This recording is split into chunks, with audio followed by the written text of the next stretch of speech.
قانونی ہے کہ کسی چیز کی، کسی شے کی، کسی یونٹ کی، کسی فرد کی اگر اپنی اصل سے رشتہ قائم نہ رہے تو اس کا وجود زیر بحث نہیں آئے گا۔ کچھ بھی ہے وہ کہیں سے آیا ہے، کچھ بھی ہے وہ کہیں جا رہا ہے، تو جو آنے کی کیفیات ہیں وہ ساری کی ساری نزولی حرکات ہیں، اور جو پلٹنے کی کیفیات ہیں وہ ساری کی ساری صعودی حرکات ہیں۔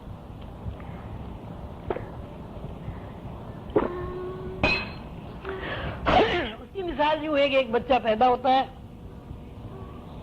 وہ روزانہ بڑھتا ہے اور روزانہ گھٹتا ہے،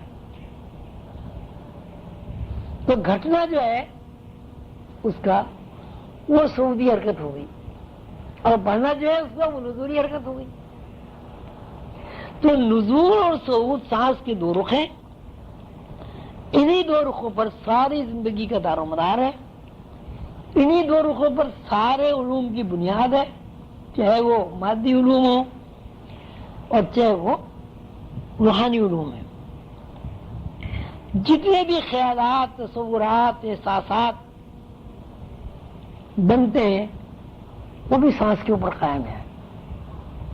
کسی نے نہیں دیکھا کہ ایک آدمی مر گیا ہو اور اس کے ذہن میں خیالات کا سلسلہ جاری ہو، مر گیا آدمی، خیالات کا سلسلہ ٹوٹ گیا۔ کائنات اور دنیا کے کسی بھی گہرائی میں داخل ہونے کے لیے بنیادی بات یہ کہ آدمی زندہ ہو، اور زندگی بغیر سانس کے قائم نہیں رہتی۔ اب جو زندگی ہم گزار رہے ہیں اس کے بھی دو رخ ہیں، ایک رخ کا نام ہم شعور رکھتے ہیں اور دوسرے رخ کا نام ہم لاشعور رکھتے ہیں۔ سانس کا گہرائی میں جانا لاشعور ہے، اور سانس کا گہرائی سے باہر آنا مظاہرہ ہے، یعنی شعور ہے۔ شعوری زندگی حرکت میں ہوتی ہے تو لاشعوری زندگی پردے میں چلی جاتی ہے، اور لاشعوری زندگی حرکت میں ہوتی ہے تو شعوری زندگی مغلوب ہو جاتی ہے۔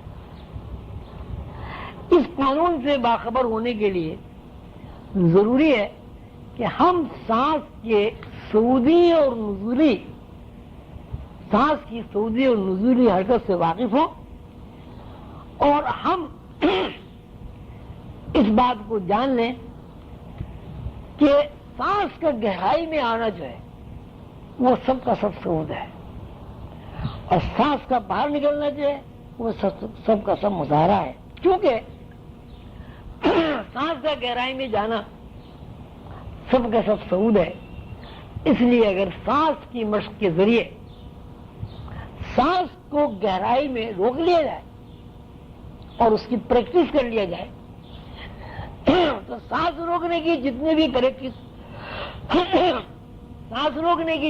پریکٹس ہو جائے گی، جتنا وقفہ سانس کا بڑھ جائے گا، اسی مناسبت سے کوئی انسان صعودی حرکات سے واقف ہو جائے گا اور صعودی زندگی کو دیکھ بھی لے گا اور صعودی زندگی کو استعمال بھی کرے گا۔ یا میرا گلا ٹھیک نہیں ہے۔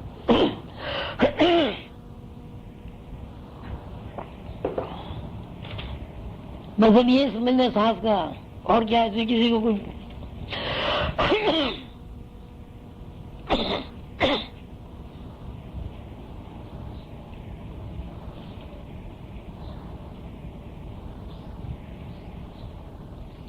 ابھی تو صاف صاف لکھا ہوا ہے جس طرح سانس کی مشقوں کے ذریعے شعور یا جسمانی نظام طاقتور ہوتا ہے، اسی طرح صعودی سانس کے ذریعے انسان کی روح میں انوار کے ایسے ذخیرے جمع ہو جاتے ہیں جن ذخیروں سے آدمی فکشن اور مفروض آواز سے نکل کر حقیقی دنیا میں پہنچ جاتا ہے۔ سانس کی مشق سے انسان کے اندر ذخیرہ کرنے والے موجود 6 اسٹور یعنی 6 لطیفے نور، روشنی اور انرجی سے معمور ہو جاتے ہیں۔ روح کے اندر یہ 6 اسٹور مختلف مقامات پر ہیں، اور ان گوداموں میں جو روشنیاں جمع ہوتی ہیں ان کے رنگ مختلف۔ اب یہ پھر آپ نے پڑھا ہی ہوگا کہ اخفا کا رنگ جو ہے وہ بنفشی ہوتا ہے، خفی کا رنگ نیلگون ہوتا ہے، سر کا رنگ جو ہے وہ زرد سبز ہوتا ہے، قلب کا رنگ جو ہے روح کا رنگ زرد ہوتا ہے، سر کا رنگ سبز ہوتا ہے، قلب کا رنگ نارنجی ہوتا ہے، اور نس کا رنگ جو ہے وہ سرخ ہوتا ہے۔ ان 6 رنگوں کے امتزاج سے انسان کے اندر حواس بنتے ہیں۔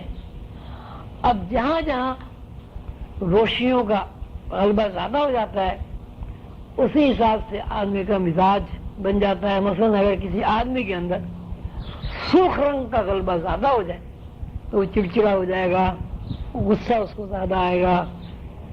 اسی صورت سے کسی آدمی کے اندر سبز رنگ کا غلبہ ہو جائے بہت زیادہ نرم دل ہو جائے گا، اتنا نرم دل ہو جائے گا کہ لوگ اس کو بیوقوف بنا کر فائدہ اٹھائیں گے۔ کسی آدمی کے اندر اگر بنفشی رنگ کا غلبہ ہو جائے گا تو اس کا ذہن بار بار کائنات کی حقیقت کی طرف متوجہ ہوگا۔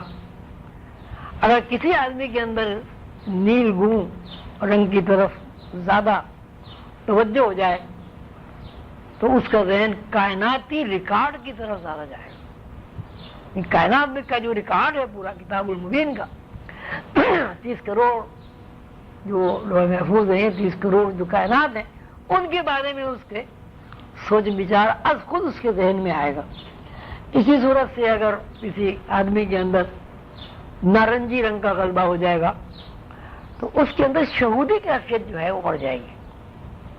ماورائے دنیا کی بہت ساری چیزیں اس کے سامنے آ سکتی ہیں، بیٹھے بیٹھے بہت ساری چیزوں کا انکشاف ہو سکتا ہے وغیرہ وغیرہ۔ تو یہ جو 6 رنگ ہیں یہ 6 لطیفے ہیں، اور انہی 6 لطیفوں پر زندگی میں کام آنے والے جتنے بھی جذبات و احساسات ہیں وہ ان رنگوں سے تخلیق ہوتے ہیں۔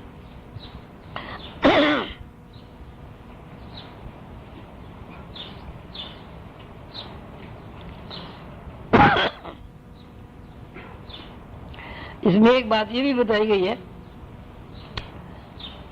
کہ قوس و قزح کا جو فاصلہ بیان کیا جاتا ہے وہ زمین تقریباً 9 کروڑ میل ہے۔ مطلب یہ ہوا کہ جو رنگ ہمیں اتنے قریب نظر آتے ہیں وہ 9 کروڑ میل کے فاصلے پر واقع ہیں۔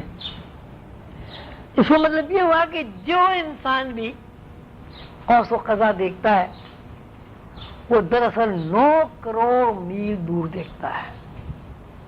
یعنی ہر انسان کے اندر دیکھنے کی صلاحیت 9 کروڑ میل دور ہے۔ یہ قدرت کا ایک فیض ہے، فیضان ہے کہ فطری طور پر انسان کو جو اللہ تعالی نے نظر عطا کی ہے اس کا جو رینج ہے وہ 9 کروڑ میل ہے۔ جب ہم اس مادی آنکھ سے 9 کروڑ میل چیز کو دیکھ سکتے ہیں تو ظاہر ہے روحانی آنکھ سے ہم کئی 9 کروڑ میل دور چیز